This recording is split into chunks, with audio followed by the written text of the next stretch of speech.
우리 수예배 때 부르심을 입은 모세를 통해서 말씀 받은 것처럼 오늘 말씀의 제목은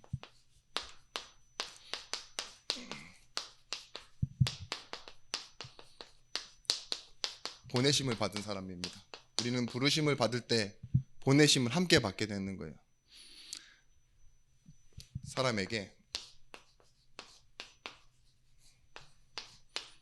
보이는 역사. 마태복음 19장 20절에서부터 30절 말씀.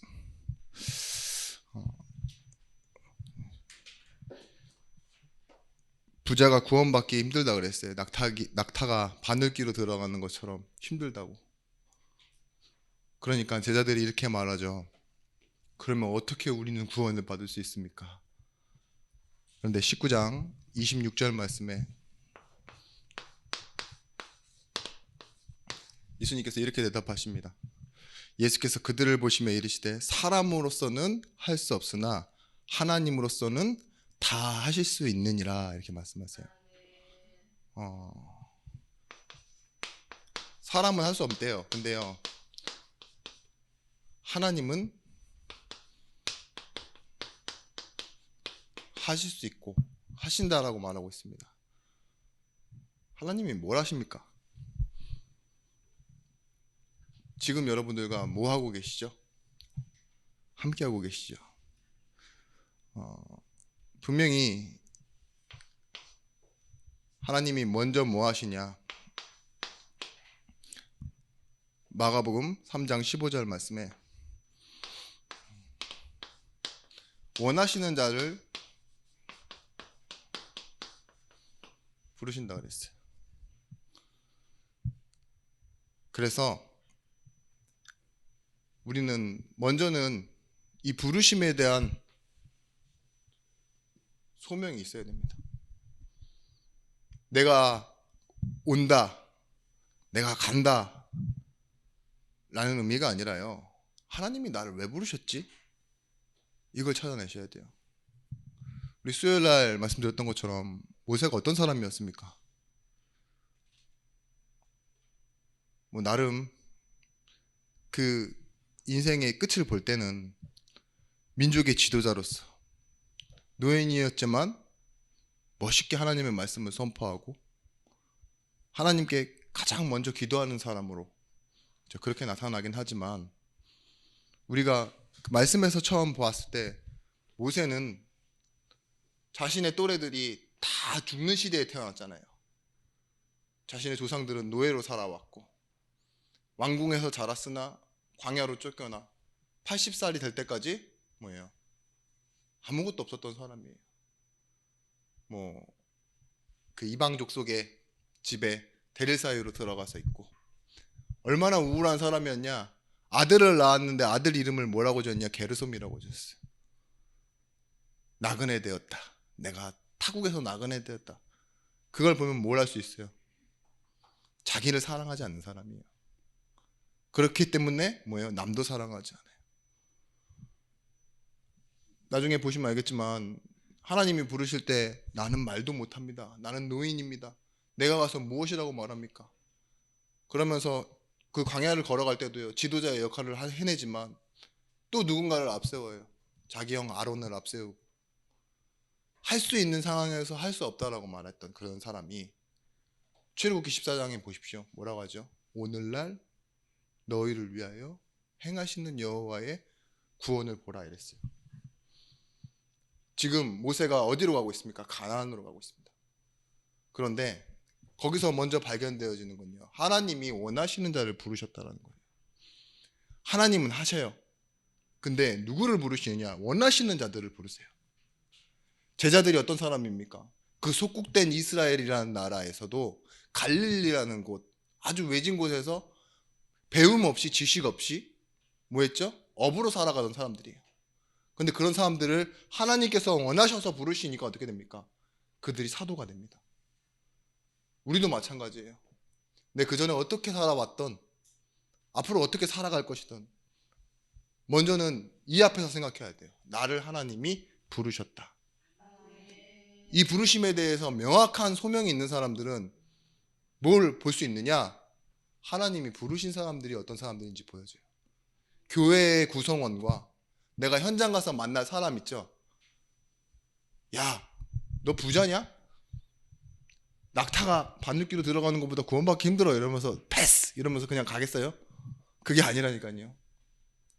아, 너 정말 다른 종교에 너무 취해 있냐? 뭐 불교의 3대? 그렇게 믿고 있어? 어머니가 무속인이셔? 그래, 존중한다. 가시오. 이렇게 할 수 있어요? 아니라니까요. 먼저 내게 소명의식이 확실한 사람일수록요, 불가능한 사람이 구원받아야 된다는 게 더욱더 확실하게 명확하게 보여져요. 그래서 여러분들, 하나님이 선택하여 세운 사람은 그 능력과 상관없이 하나님이 사용하십니다.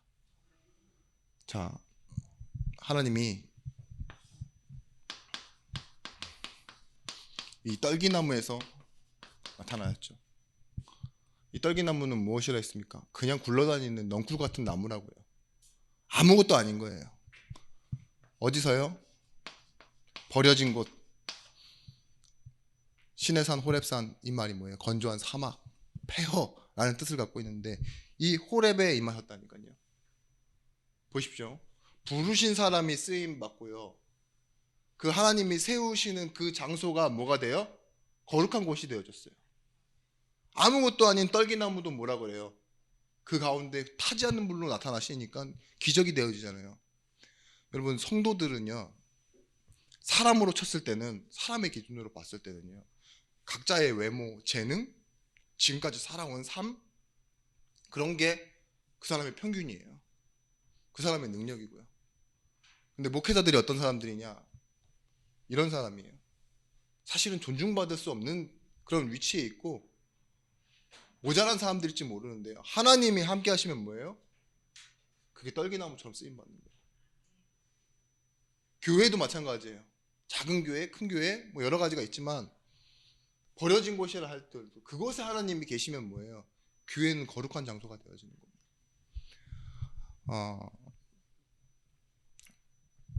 분명히 알고 계셔야 됩니다. 하나님이 왜 하필 나를, 왜 이 시간에 나를 부르셨냐? 그리고 무엇을 위해 나를 부르셨을까? 무엇을 하려고 우리를 사용하시나? 이 질문이 있어야 됩니다. 그럼 나는 앞으로 어떻게 살아야 되지? 이 질문이요, 계속 되어지면 하나님은 그 사람을 증인으로 사용하십니다.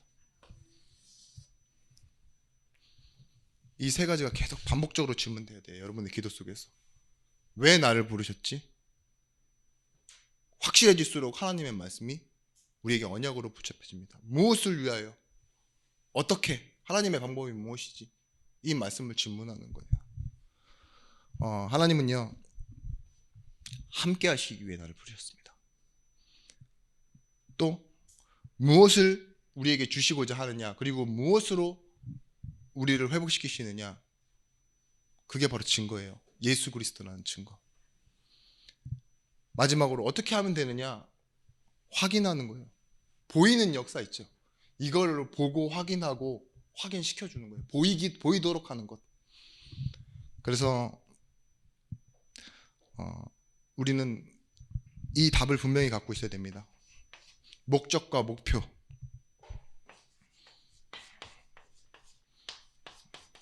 예수 그리스도.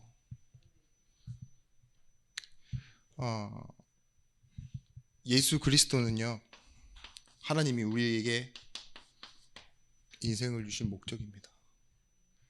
응답은 뭐냐? 그 목적을 이루는 목표일 뿐이에요. 목표가 목적을 앞서가면 안 됩니다. 목표는 내가 세우는 거고 목적은 하나님께서 주신 거예요. 이 세 가지를 보고 뭐라고 하느냐? 첫 번째, 하나님이 나를 왜 부르셨는지 소명. 내가 왜 살아야 되고 무엇을 위해 살아야 되는지 사명, 마지막으로 예수 그리스도를 통해서 우리에게 주신 이 목적과 목표,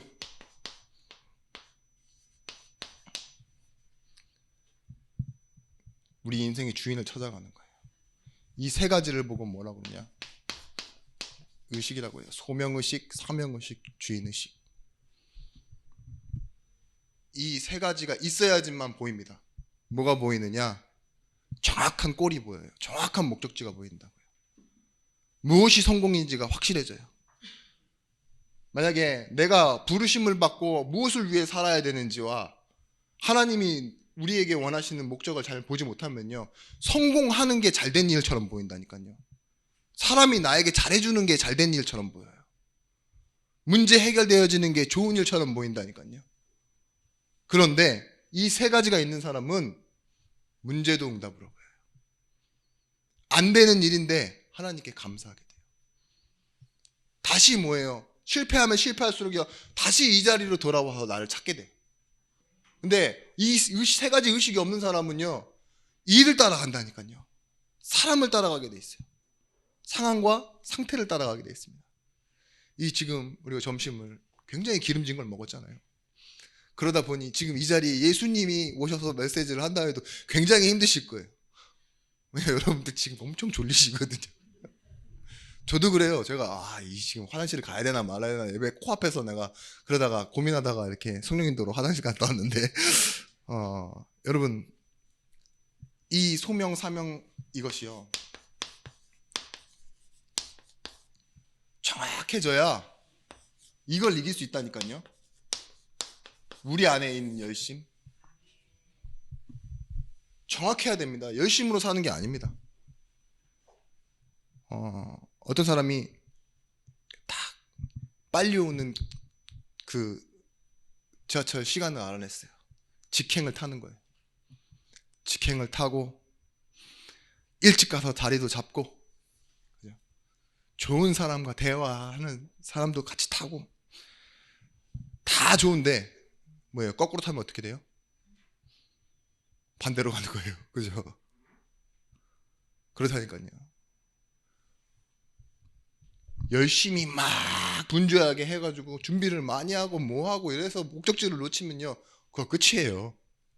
그게 다 쓸모가 없어지는 거라니까요. 우리에게 진짜 중요한 건 뭐예요? 정확한 거예요. 정확한 거.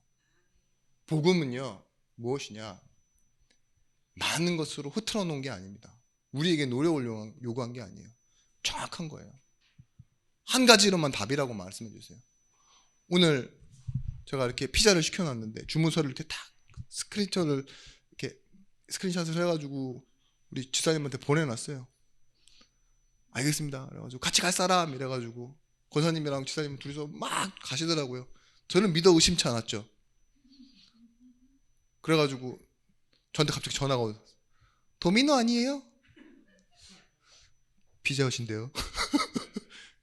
전화 끊고, 주여, 정확해야 합니다.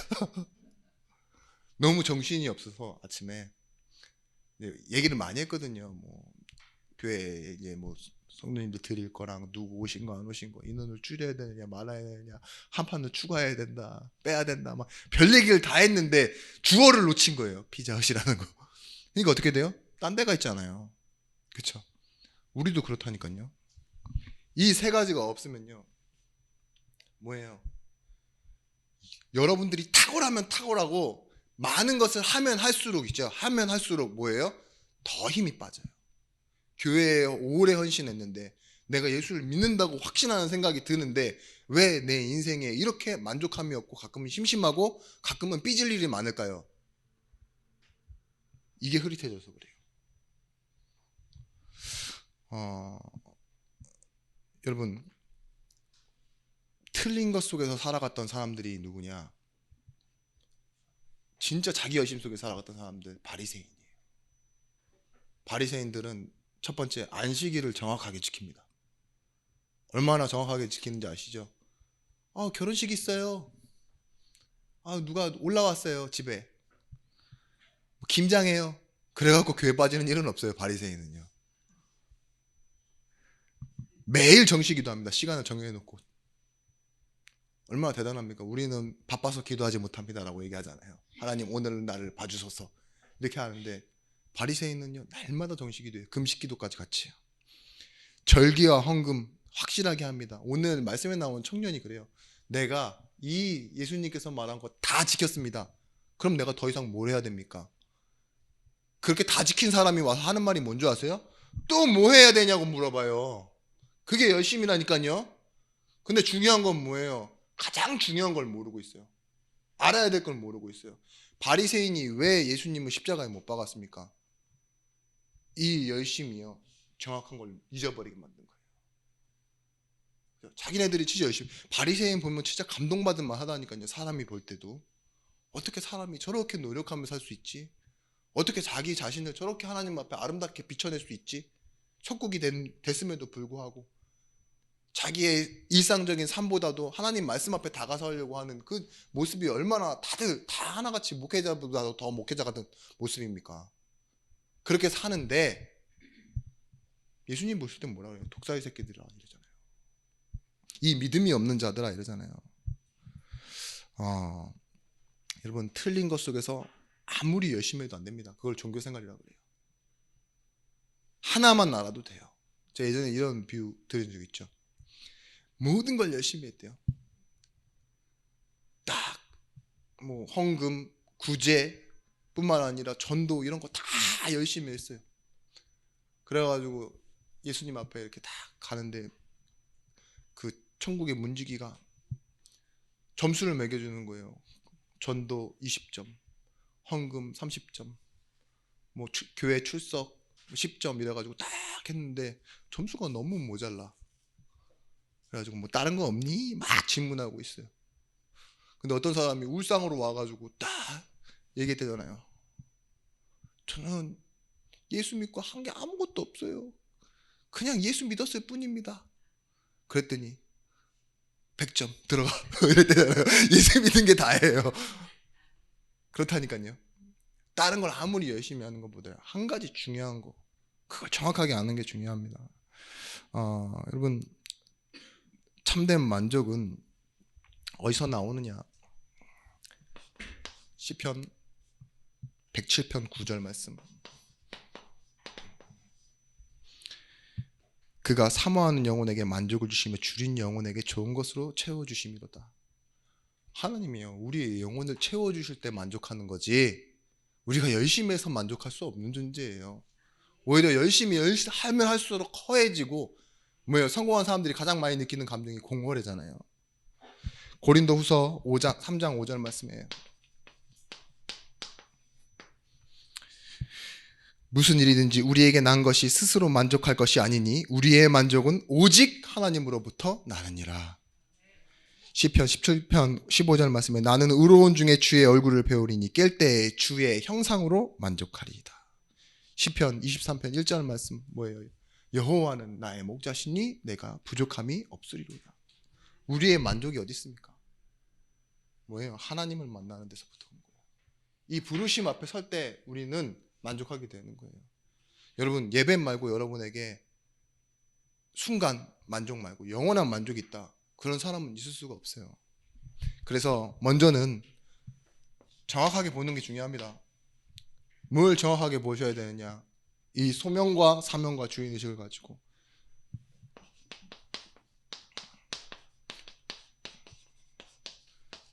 절대 불가능의 상태를 보셔야 돼요.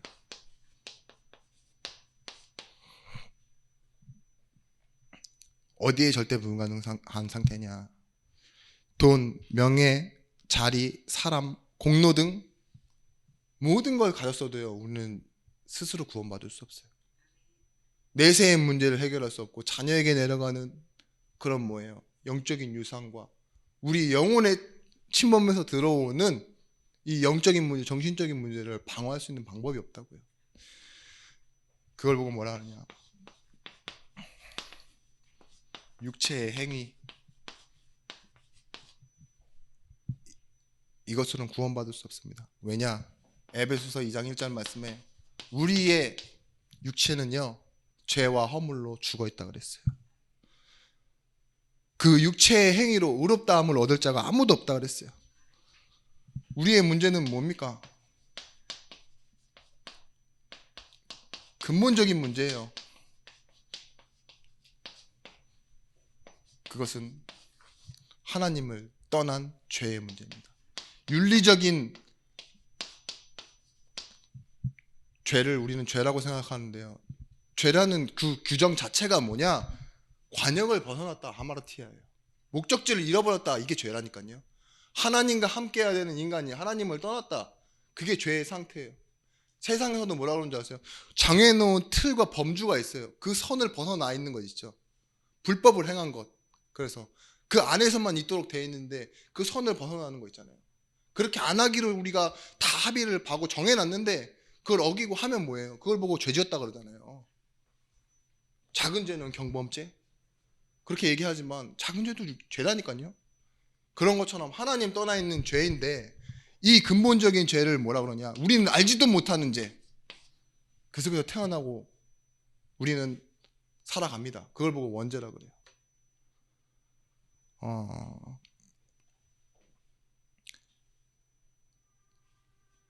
그리고 우리에게 흘러내려오는 죄가 있습니다. 유전으로.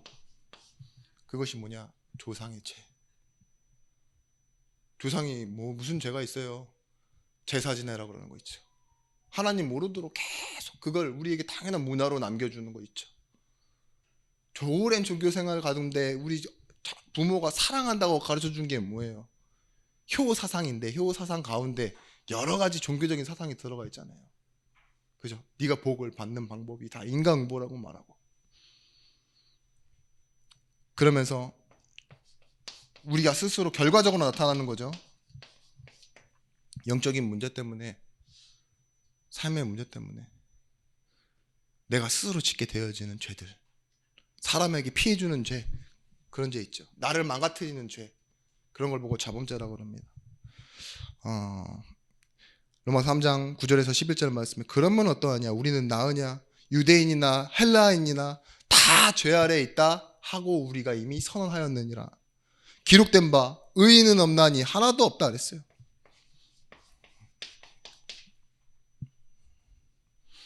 깨닫는 자도 없고 하나님을 찾는 자도 없고. 11절 말씀. 우리가 이 죄에 있는데 깨닫는 자도 없고 하나님을 찾는 자도 있을 수가 없대요. 그럼 우리 어떻게 구원받아야 됩니까? 이 죄는요, 결국은 뭘 말하느냐? 소속된 상태, 그걸 보고 운명이라고 합니다. 어쩔 수 없이 우리가 벗어나지 못하고 끊임없이 계속 이어져 내려가는 거 있죠? 저주라고 합니다. 여러분, 저주라는 게 눈에 보여요? 보이지 않죠. 어떤 가정에는 계속 뭐라 그래요? 진짜 무당말이 맞을 만큼 집안에 계속 이상한 사고가 생겨요. 제 주변에는 그런 심각한 어려운 일 당한 사람 없는데요. 뭐 옛날에는 환경이 안 좋아서도 그렇겠지만 집안에 그런 재해나 사람이 죽어나간다거나 희귀병에 걸린다거나 그런 거 있죠. 사업이 망해버린다거나 그런 걸 저주라고 여기겠잖아요. 재앙, 전쟁 이런 것들. 야, 우크라이나 보니까 지금 크리스마스인데 불 다 꺼졌더라고요. 발전소가 다 닫았으니까. 뭘까요? 그 안에 있으면요, 어쩔 수 없어요. 내가 돈이 얼마나 많이 벌었었고 내가 얼마나 뭐 많은 지식을 갖고 있고, 젤란스키 대통령 뭐 44살밖에 안 된다면서요. 그죠? 그런데 굉장히 뭐 많은 일을 하고 있지만 거기에 남녀노소가 있잖아요. 다 어둠 속에 살아야 돼요. 비추는 빛이 없는데 내 능력이 무슨 소용이 있겠습니까? 거기에 소속된 거예요. 그 전쟁이라는 범주 안에 있는 나라에 살기 때문에 어느 날 갑자기 날아오는 폭탄이에요. 자기도 모르게 맞기도 하고 운 좋으면 살고 그렇게 살아가는 거라니까요.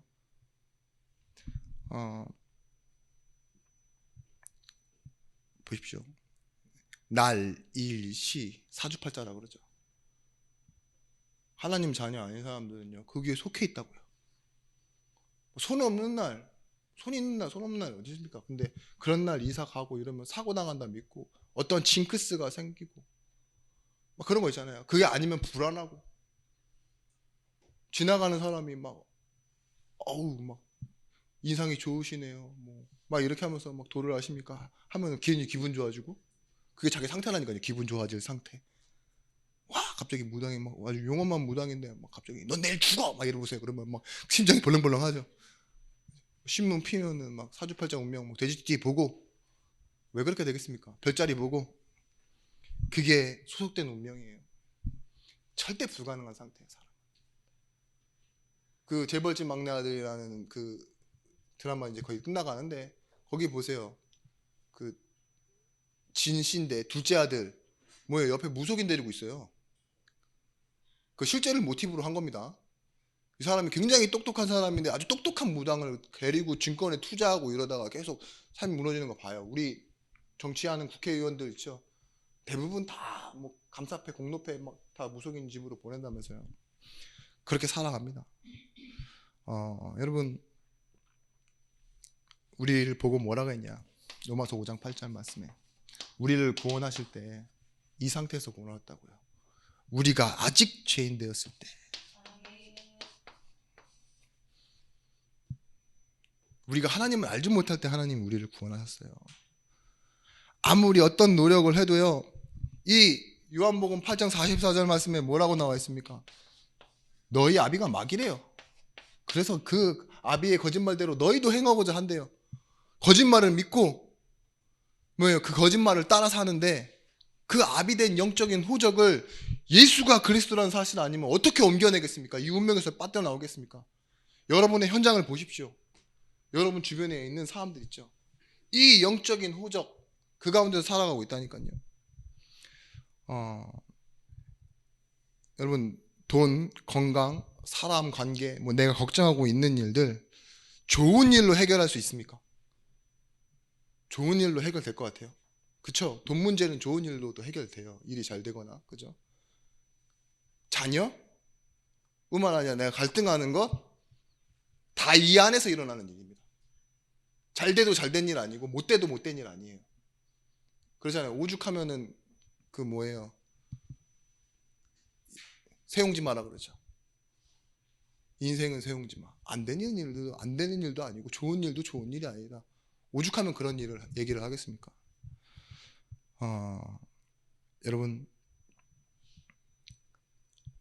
여러분들이 혹시나 이 절대 불가능한 상태에서 구원받았다는 사실을 알고요.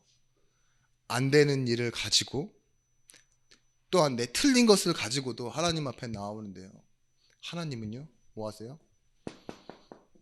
사람이 할 수 없는 일을 하나님은 하신대요.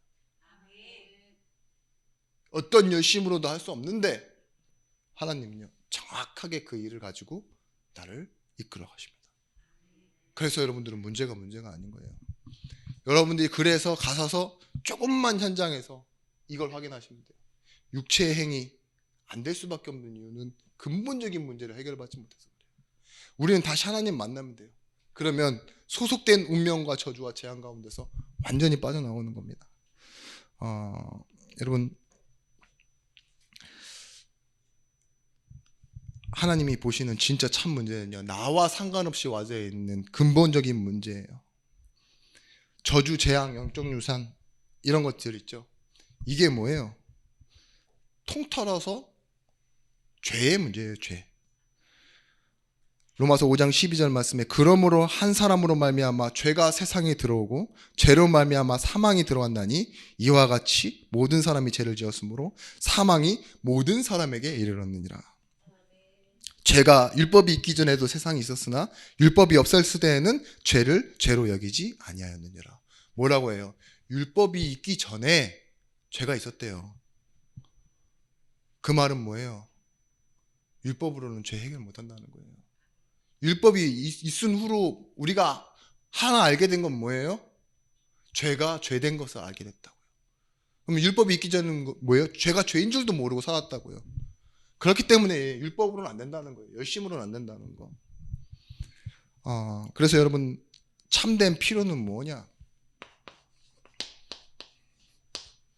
로마서 5장 15절 말씀에 다른 것 없습니다. 하나님이 우리에게 주시고자 하는 건 은혜예요. 은혜.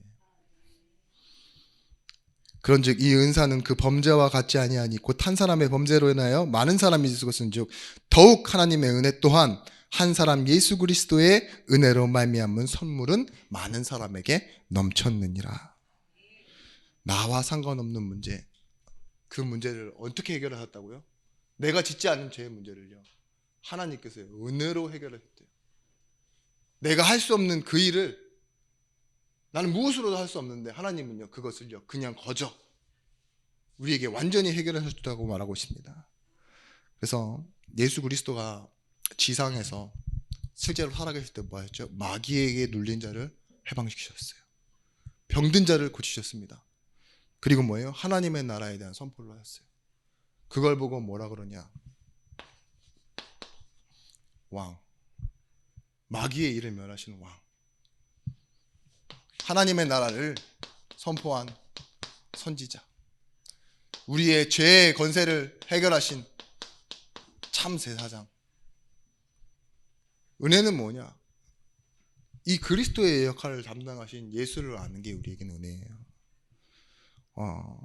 야, 바리새인들은 이 열심으로 봤습니다. 네가 유대인의 왕이냐? 이렇게 얘기했어요. 그래서 죽였어요. 네가 유대인의 왕이라고 하니까. 보세요. 귀신 쫓아내니까 뭐라고 해요?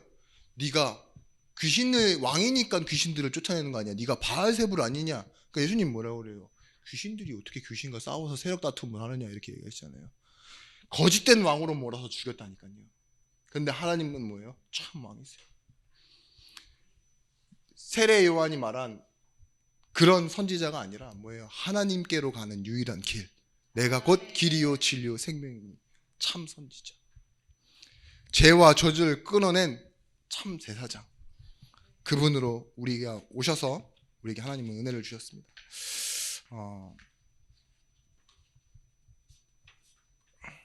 여러분, 그래서요 우리는 복음은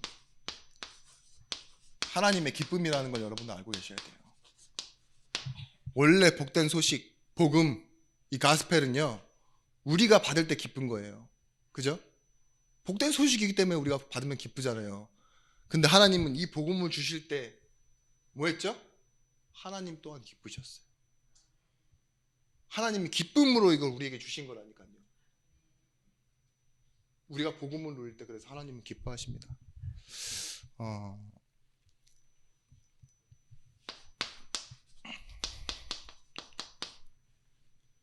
복음을 누리는 방법, 예배하는 겁니다.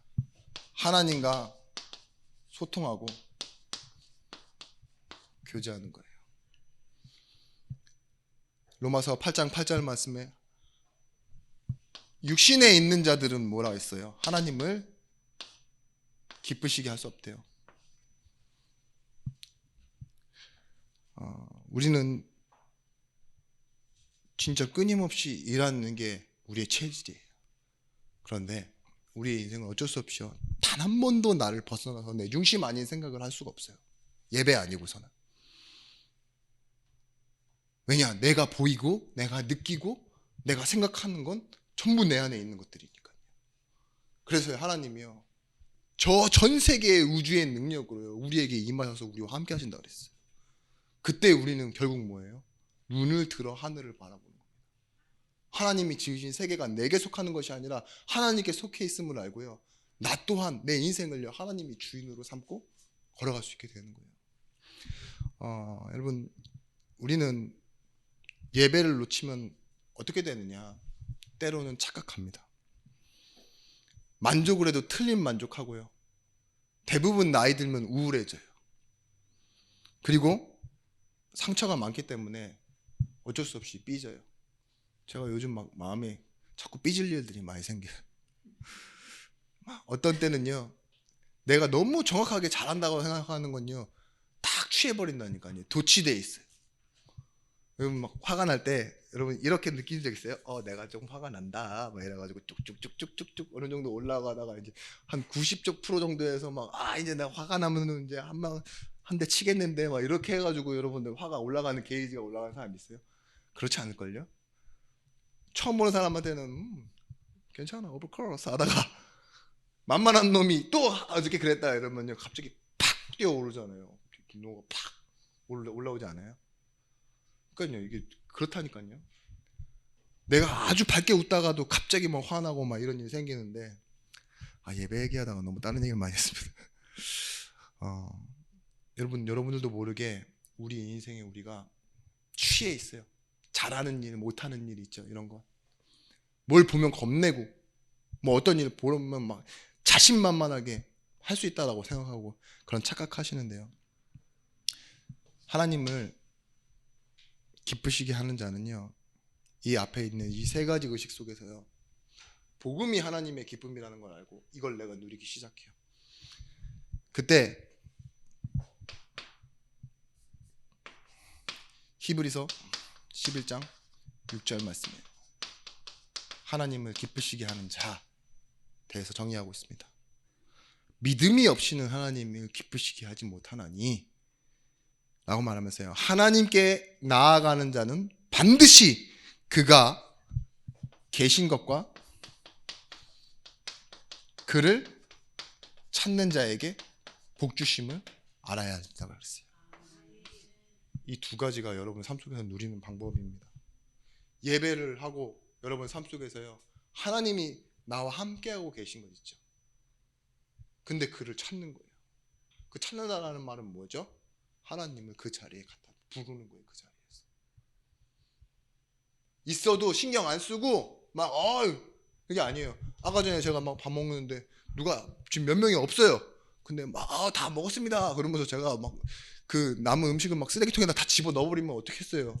뒤늦게 들어오는 사람들이 있는데 같이 함께 있는데 자기를 안 찾았으면 서운했겠죠. 그런 것처럼요. 계시면요. 그분을요. 불러드리고 세워드리는 거예요. 너는 내게 부르짖으라. 내가 내게 응답하겠고 내가 알지 못한 크고 비밀한 일들을 보여주리라. 내가 알지 못하던 일들이 보여진다니까요. 그런데 이 보이기 전에 하나님 뭐라고 그랬어요?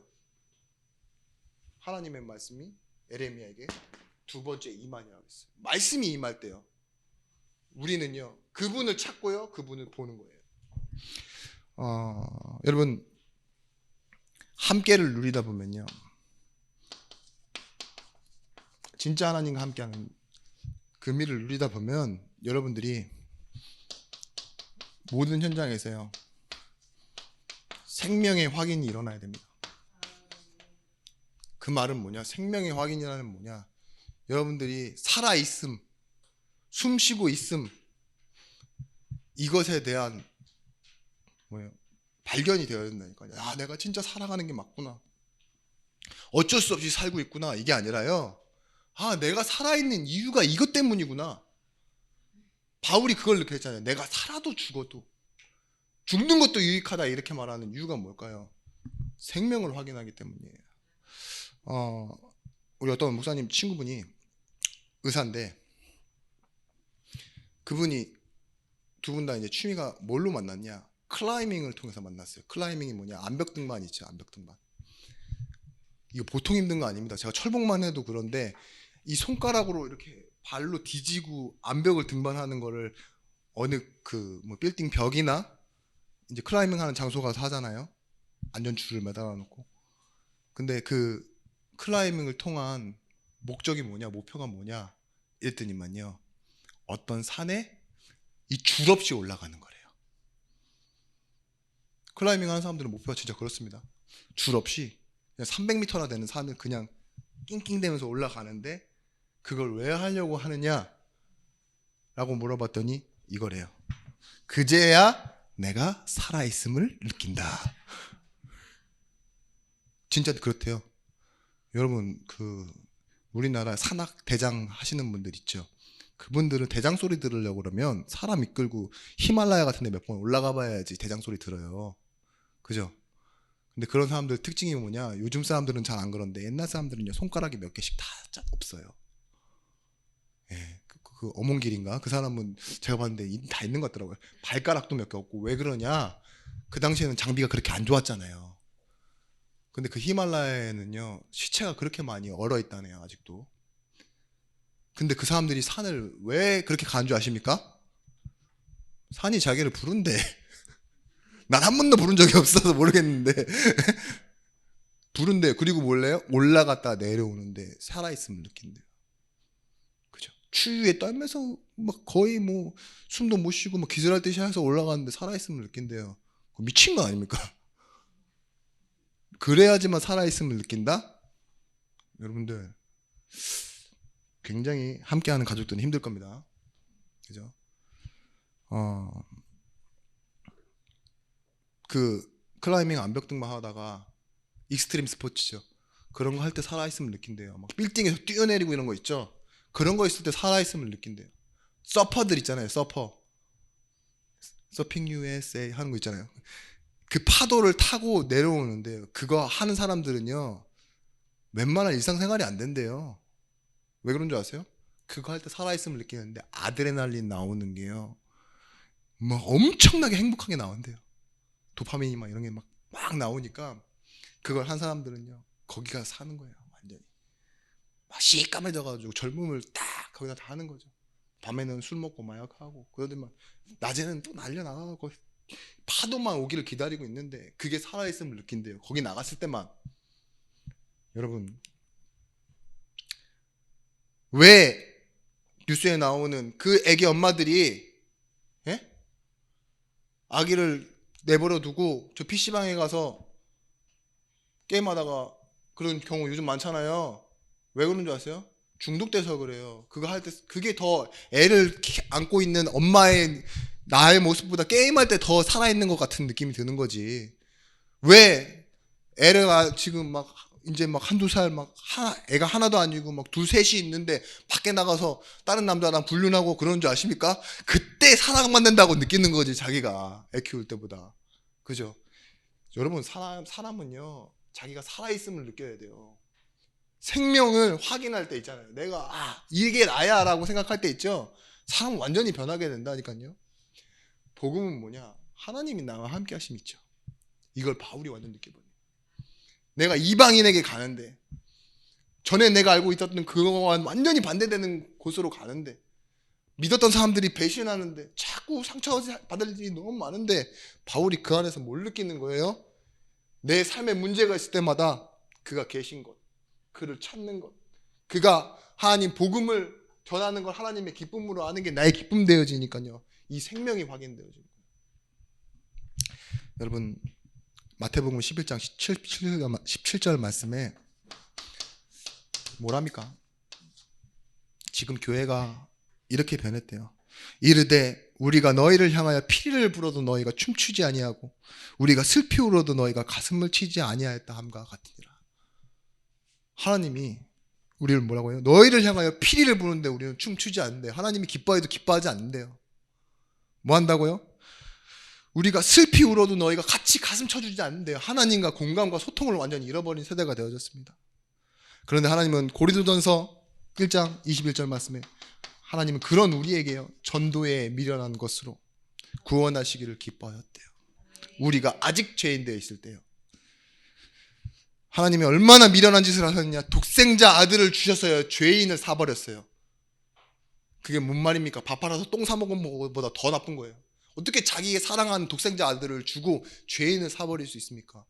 그게 하나님의, 우리가 이해할 수 없는 하나님의 기쁨이에요.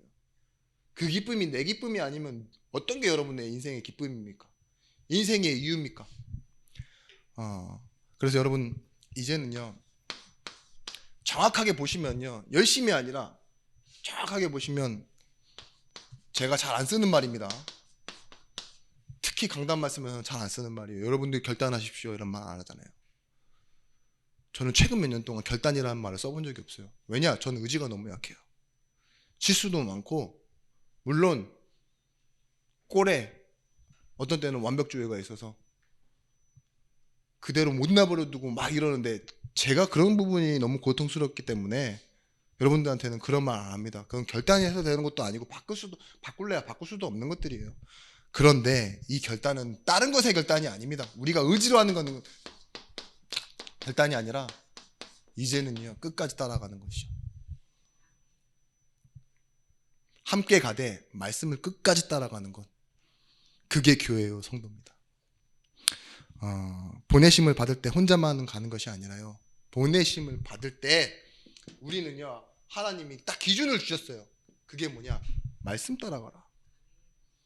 모세에게 뭐라 했어요? 그 말씀이 가라 해서 왔다 해라. 바로에게, 유사들과 장로에게 그 말씀을 전달해 줘라. 그리고 너를 세운 이유는 뭐예요? 그 말씀을 대언하는 지도자가 되어라, 이렇게 했잖아요. 여러분, 신앙이라는 것 자체도요, 믿는 것을 바라보는 게 신앙입니다. 그런데 하나님이 기뻐하시는 건 뭐냐? 그것을요, 집중하여 바라보는 것이에요. 창세기 1장 27절 말씀. 하나님이 주신 형상을 살려내는 거예요. 골로새서 1장 14절 15절 말씀에 그 아들 안에서 우리가 속량 곧 죄의 사함을 받았대요. 15절 말씀에 그는 보이지 아니하는 하나님의 형상이요 모든 피조물보다 먼저 나신 이이니. 보세요, 우리가 하나님의 형상으로 창조했다 그랬는데요, 우리 하나님의 형상을 회복하도록 누굴 보내주셨어요? 보이지 않는 하나님의 형상이 그리스도를 우리에게 주셨대요. 내가 하나님의 형상을 회복한다, 그래서 예배할 수 있다, 이 말은 뭐예요? 그리스도를 안다 이거예요. 그리스도의 말씀을 들을 때 우리의 형상이 회복되어집니다. 우리의 형상은 하나님의 형상입니다. 뭐래요? 보이지 않는 그 하나님의 형상은 예수 그리스도라고 말하고 있어요. 이사야 7장 14절 말씀에 처녀가 잉태하여 아들을 낳으리니 그 이름을 임마누엘이라 하리라. 그 임마누엘의 뜻은 뭐예요? 주 하나님이 우리와 함께 계시다 함이라. 여러분, 함께가 만족입니다. 하나님과 함께함이. 여호와가 목자 되심으로 우리는 참된 만족하게 되어지는 겁니다. 바울이 이 집중을 하는데 빌립보서 3장 8절 말씀에 또한 모든 것을 배설물로 보는 눈이 열려졌어요. 내가 하나님의 형상을 회복하고 나니까요, 자신이 그 전에 자랑하던 모든 것들 있죠, 최고 좋은 것들을 다 앞에 갖다 대면서요, 뭐라고 해요? 이 모든 것이 배설물이라고 해요. 그게 뭐예요? 집중한 거예요. 보아야 될 것에 말씀을 집중하여 보니까요, 다른 것은 뭐예요? 우리가 중요하다고 생각해서 열심히 끌어모았는데 그게 다 배설물이래요. 창세기 2장 7절 말씀에 뭐 있냐? 여호와 하나님이 땅의 흙으로 사람을 지으시고 생기를 그 코에 불어넣으시니 사람이 생령이 되니라. 여러분, 생기, 생령, 우리가 이 생령은 어떻게 되느냐? 말씀이면서 강단입니다. 에스겔서 37장 10절 말씀에 하나님의 말씀이 되어내니 뭐가 됐어요? 뼈들이 일어나 살이 붙고 군대가 되었다 그랬습니다. 이에 내가 그 명령대로 되어나였더니 생기가 그들에게 들어가나 곧 살아나서 일어서는데 극히 큰 군대더라. 여러분들이 그냥 눈으로 보고 읽는 말씀도 말씀이지만요, 이 생기가 되니라 이 말은 뭐냐? 하나님이요, 이 떨기나무와 호레과 같이요, 하나님이 정한 날에 하나님이 보여주시고 싶은 시간표에 그날에 선포되어지는 하나님의 말씀이 있어요. 그 자리에서 그 말씀, 강단 말씀을 말하는 겁니다. 하나님의 말씀이 대언되어지는 때, 누군가를 통해서 내게 딱 들어오는 때 있죠. 그게 뭐가 되어지는 거예요? 생기가 되어지고 생명이 되어지는 거예요. 나를 살게 한다니까요. 그래서 여러분들은 뭐 하느냐? 예배는요, 그냥 내가 출석하는 게 아니라, 참석하는 게 아니라, 시청하는 게 아니라 뭐라고요? 하나님의 말씀 따라가는 거예요. 이것 때문에 뭐가 되어지는 거예요? 내가 살게 되어진다니까요. 하나님의 형상이 회복되어지고 이 생기가 불어넣어지니까 뭐예요? 이 내 말랐던 부분들이 살아나게 되어지고 치유되어지는 응답의 시간표가 되어지는 겁니다. 여러분,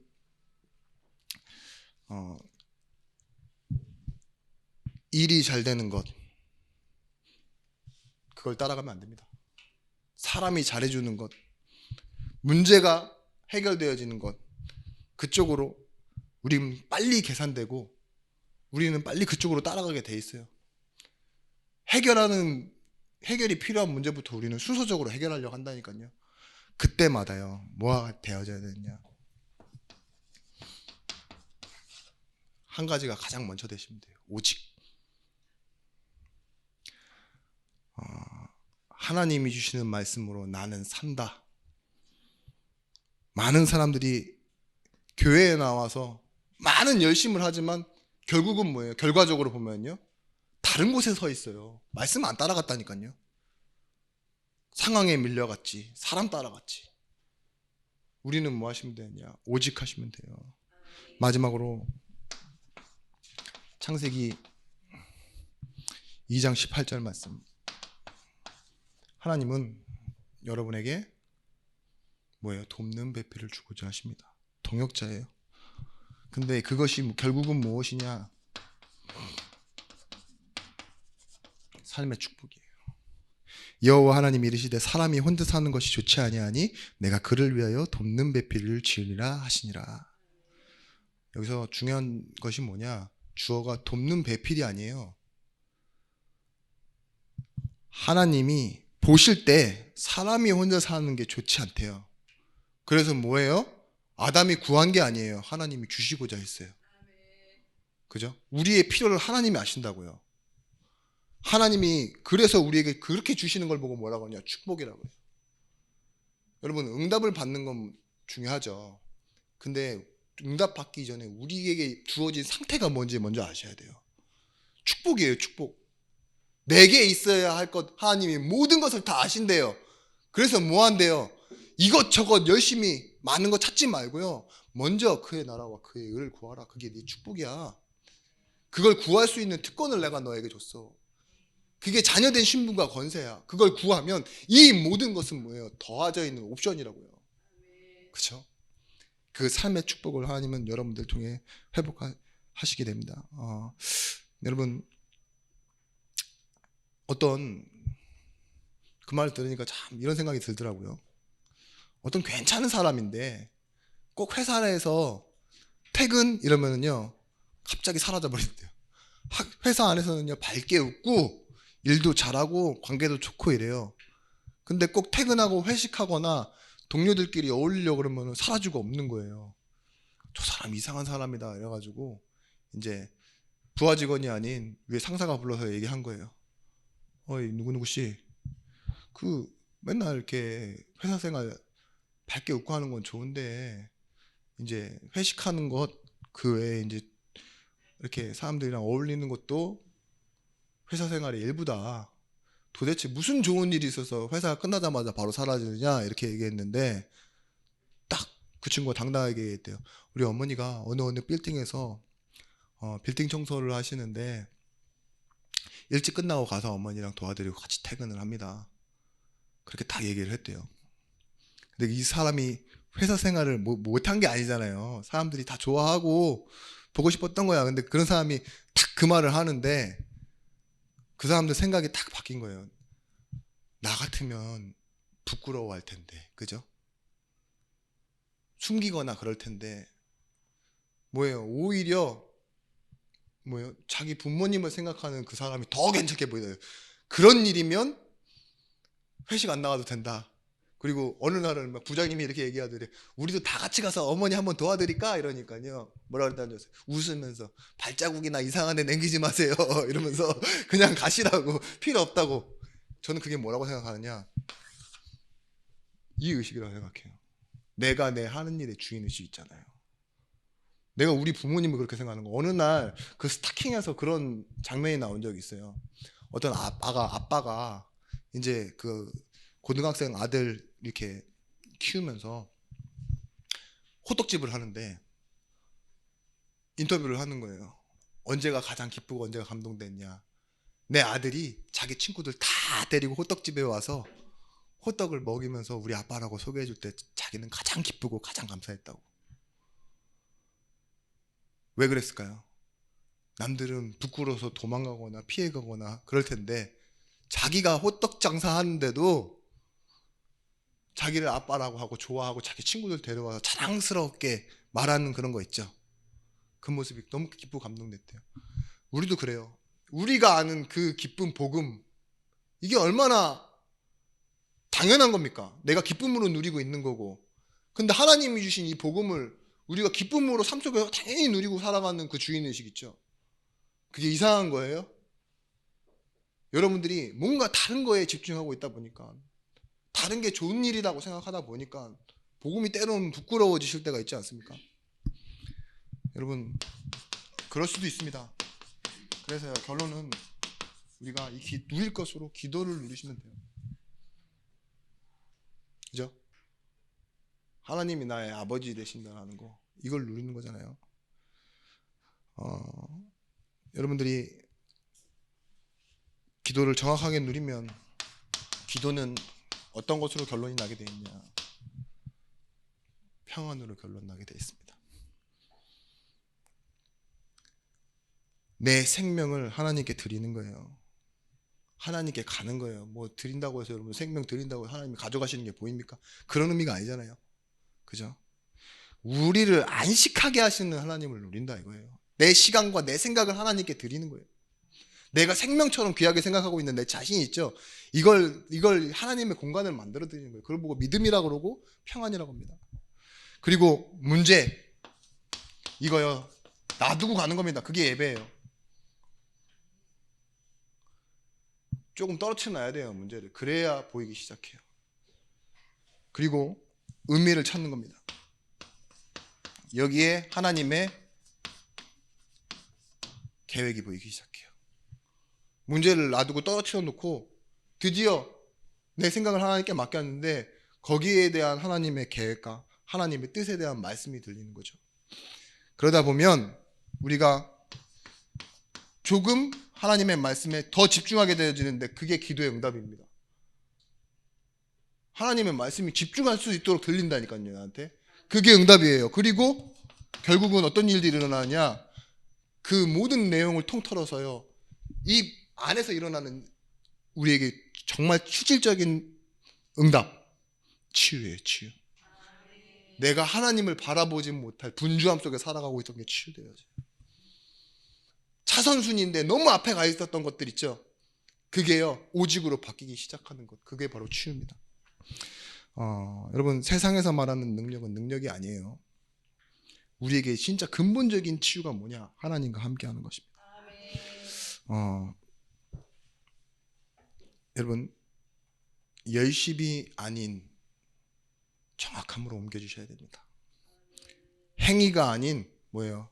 하나님의 약속으로 이어져야 됩니다. 하나님이 주시는 여러분 제목이 있을 거예요. 그게 2023년의 기도 제목이 되시길 바랍니다. 또한 이번 한 주간, 오늘 크리스마스인데 말씀이 계속 살아서 역사하시는 한 주간이 되시길 바랍니다. 혼자 있어도 기쁜 날, 함께 있을 때 이 하나님의 기쁨을 나누는 응답의 시간을 누리시길 바랍니다. 기도하겠습니다. 하나님,